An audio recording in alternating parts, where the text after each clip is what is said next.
3 ações extremamente baratas e ainda assim pagando um dividendo altíssimo nesse mês de abril. É isso que a gente vai ver no vídeo de hoje. Pra te dar um spoiler, tem uma delas que é a mais barata de todas as ações brasileiras nesse momento e inclusive tá pagando mais de 14% de dividendo. Que ação é essa? Será que isso sozinho aqui diz muita coisa? É isso que eu vou te contar no vídeo de hoje.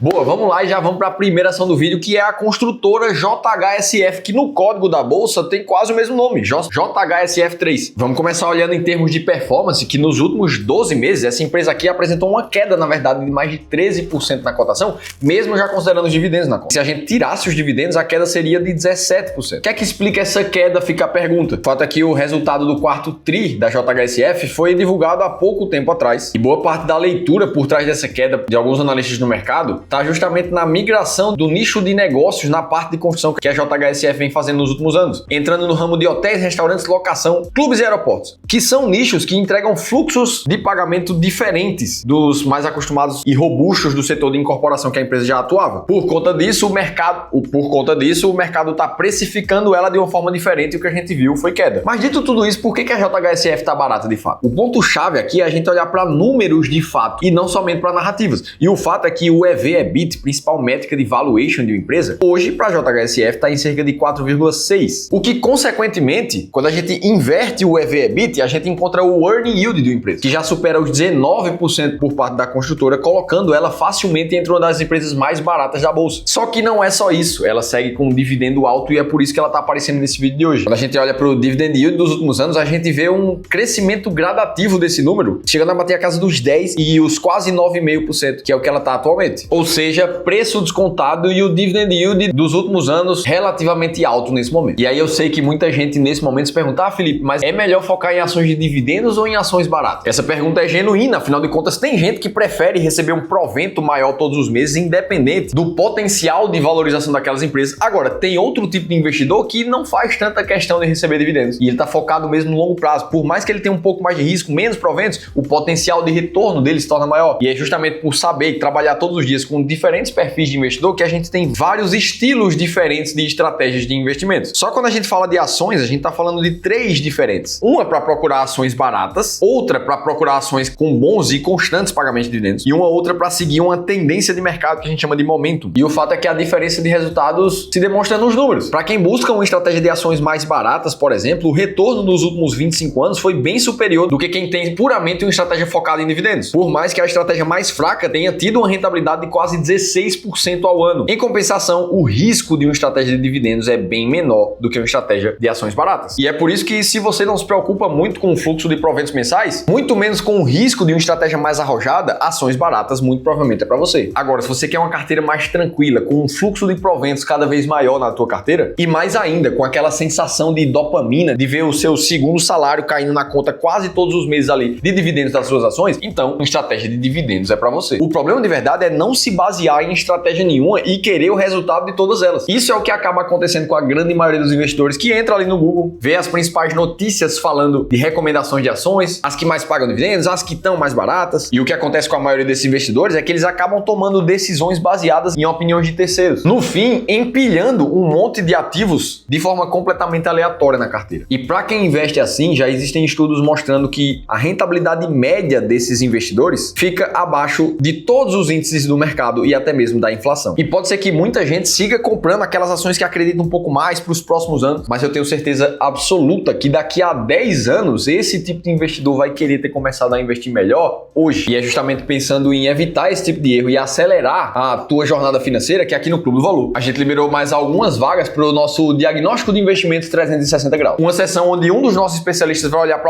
toda a tua carteira de investimentos, considerando o teu contexto patrimonial atual, o teu perfil de investidor, e entender contigo qual é a melhor estratégia de investimentos a seguir para você acelerar a tua jornada de liberdade financeira. Para você participar é muito simples, é só fazer a leitura desse QR Code que está aqui na tela ou clicar no primeiro link da descrição do vídeo. Dito isso, vamos para a segunda ação do vídeo. Essa aqui, na performance dos últimos 12 meses, viu uma queda de mais de 22%, mesmo considerando os dividendos. E se a gente tirasse os dividendos da conta, a queda seria de quase 27%. E o fato é que o resultado do quarto trimestre dessa empresa aqui foi dado como negativo em um cenário desafiador. Tudo isso porque o lucro líquido caiu praticamente pela metade no final final do ano passado. E como essa empresa é muito ligada ao setor agro aqui no país, existem algumas razões que afetaram muito o resultado dela. A primeira delas é a crise hídrica, que começou afetando o Paraguai e o Uruguai, onde se concentra a maior parte dos negócios dessa empresa. Além disso, como ela fornece boa parte dos seus produtos para o setor agro também aqui no Brasil, como o setor agro sofreu, ela acaba sofrendo também, tendo um pouco menos de demanda nesse cenário. Beleza, a gente falou da narrativa atual, das cotações atuais, mas como é que estão os dados de fato dessa empresa pra gente dizer que ela tá barata? Na principal métrica, o EV/EBITDA dela atual tá em cerca de 4,5%, o que coloca ela com um earning yield de praticamente 22%, fazendo com que ela seja facilmente uma das ações mais baratas da bolsa. E quando a gente olha puramente para os dividendos, a gente vê algo parecido com a primeira empresa. O dividend yield, que mostra a ênfase dessa empresa em pagar cada vez mais dividendos, vem ficando cada vez mais alto de 2020 para frente. Eu tô falando aqui das ações da Kepler Weber, de código KEPL3. Ah, Felipe, mas toda vez que você vai considerar uma ação barata, você olha para esse earning yield aí, o que é que significa?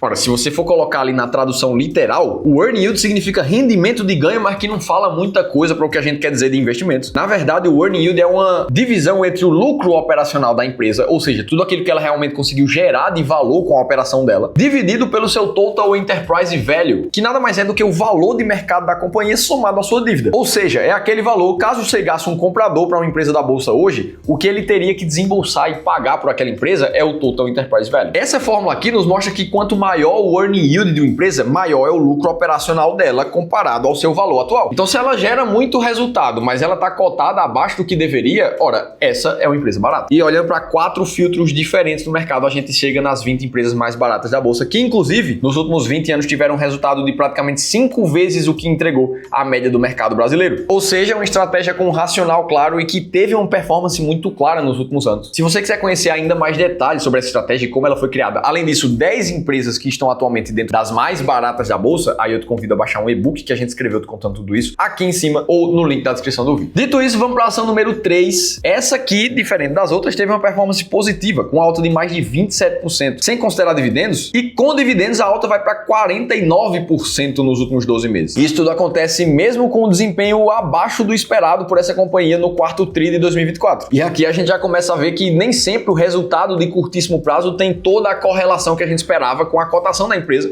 Afinal de contas, essa aqui tá subindo pra caramba. Por que ela tá sendo citada nesse vídeo? Ora, o EV/EBITDA dela atual quase em nenhum momento da história foi tão baixo. Ela tá em 3,9%, colocando ela com um earning yield de mais de 25%, sendo a empresa mais barata da bolsa nesse momento. Além disso, o dividend yield acaba ficando muito mais alto, uma vez que, como ela é uma empresa que tá barata, continuou gerando um caixa muito alto e pagou um dividendo esperado para uma empresa desse porte. Como o dividend yield considera o preço atual que tá muito descontado, a gente vê uma crescente nesse dado nos últimos anos. Estou falando aqui das maiores empresas de segurança digital e física no Brasil, a Valid, de código VLID3. Dito isso, se você quiser saber como é que as ações do Banco do Brasil podem deixar muita gente rica nesse ano, aí você precisa assistir esse outro vídeo aqui que eu te contei tudo isso em detalhes, eu vou estar te esperando por lá.